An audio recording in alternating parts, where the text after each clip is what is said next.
Hello friends, स्वागत है आपका #हिंदी स्टोरी चैनल में। एक बार हंसों का एक झुंड समुद्र के तट के ऊपर से गुजर रहा था। उसी जगह एक कौवा भी मौज मस्ती कर रहा था। उसने हंसों को उपेक्षा भरी नजरों से देखा। तुम लोग कितनी अच्छी उड़ान भर लेते हो, कौवा मजाक के लहजे में बोला। तुम लोग और कर ही क्या सकते हो, बस अपने पंख फड़फड़ाकर उड़ान भर सकते हो।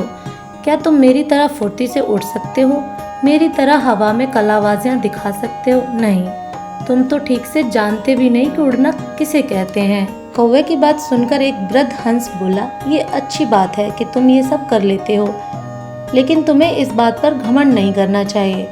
मैं घमंड वमंड नहीं जानता। अगर तुम में से कोई भी मेरा मुकाबला कर सकता है तो सामने आए और मुझे हरा कर दिखाए।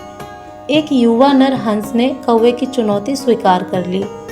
यह तय हुआ कि प्रतियोगिता 2 चरणों में होगी। पहले चरण में कौवा अपने करतब दिखाएगा और हंस को भी वही करके दिखाना होगा, और दूसरे चरण में कौवे को हंस के करतब दोहराने होंगे।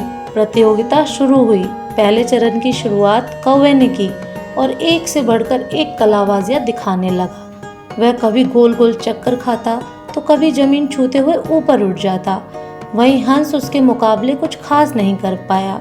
कौवा अब और भी बढ़ चढ़कर बोलने लगा, मैं तो पहले ही कह रहा था कि तुम लोगों को और कुछ भी नहीं आता, और हंसने लगा। फिर दूसरा चरण शुरू हुआ। हंस ने उड़ान भरी और समुद्र की तरफ उड़ने लगा। कौवा भी पीछे हो लिया।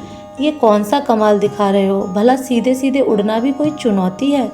सच में तुम मूर्ख हो, कौवा बोला। पर हंस ने कोई जवाब नहीं दिया और चुपचाप उड़ता रहा। धीरे धीरे वे जमीन से बहुत ऊपर होते गए और कौवे का बड़बड़ाना भी कम होता गया और कुछ देर में बिल्कुल ही बंद हो गया। कौवा अब पूरी तरह थक चुका था, इतना कि अब उसके लिए खुद को हवा में रखना भी मुश्किल हो रहा था और वो बार बार पानी के करीब पहुंच जा रहा था। हंस कौवे की स्थिति समझ रहा था, पर उसने अनजान बनते हुए कहा, तुम बार बार पानी क्यों छू रहे हो? क्या ये भी तुम्हारा कोई कर्तव्य है? नहीं, कौवा बोला, मुझे माफ़ कर दो। मैं अब बिल्कुल थक चुका हूँ और यदि तुमने मेरी मदद नहीं की तो मैं यहीं दम तोड़ दूंगा। मुझे बचा लो, मैं कभी घमंड नहीं दिखाऊंगा। हंस को कौवे पर दया आ गई। उसने सोचा कि चलो, कौवा सबक तो सीख ही चुका है, अब उसकी जान बचाना ही ठीक होगा, और वह कौवे को अपनी पीठ पर बैठाकर वापस तट की ओर उड़ चला।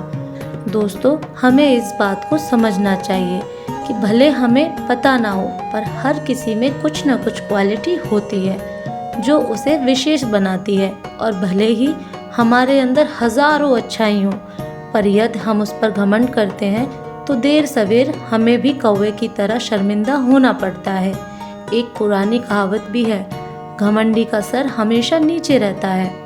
इसलिए ध्यान रखिए कि कहीं जाने अनजाने आप भी कौवे वाली गलती तो नहीं कर रहे हैं। तो दोस्तों, कमेंट करके बताइए कि आपको ये कहानी कैसी लगी। फिर मिलूंगी एक नई कहानी के साथ।